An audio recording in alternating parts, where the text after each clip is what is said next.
All right, week two, moving along, starting the semester off strong. I hope you enjoyed the videos from week one. And now we are rolling into week two. And we've got 15 weeks of biomechanics. Week two, we start diving into kinematics, the study of movement without really caring about what forces are causing the movement. So we'll be doing things about position, velocity, and acceleration, PVA. And when I talk about position, really we're interested in changing in position or changes in position. And so in this module, I emphasize setting up a reference frame. So I've got a reference frame document here, the notes, and then I've got a video that goes along with that. Then I've got a bigger presentation, which is the overview of kinematics. And this is linear and angular, just a big picture view of the main areas that we're going to be looking at with kinematics. Now, there is a little bit of redundancy in my material. For example, the reference frame presentation is also part of, or there is a part of it that's also in the kinematic overview. And that redundancy is a little bit by design. If I was teaching in person, at the beginning of each class, I would actually review what we did the last class. And I'd take about 15, 20 minutes to do that. And I find that redundancy, that hearing the information presented different ways ends up helping with learning overall.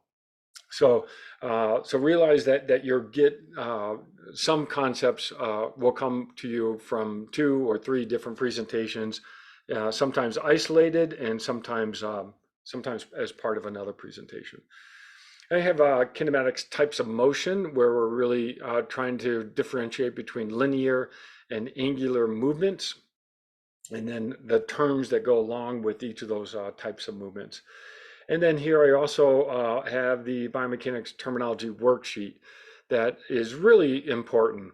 You know, sometimes what happens during the course of these 15 weeks, someone will say, hey, I don't know what I should be doing in this class.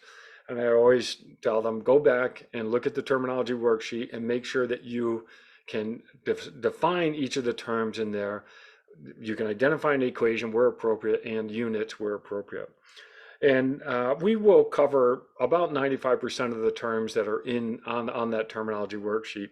And it is so important just to know memorization of some of the terms. Because once we have the memorization, then we can work to try to understand the concept a little deeper, and then we can work to apply the concept. And so we got to put those 3 approaches together. So the rote memorization, just knowing what a definition of velocity is, rate of change of position, what the equation is, v equals displacement over time, what are the units of length over units of time, like meters per second, for example.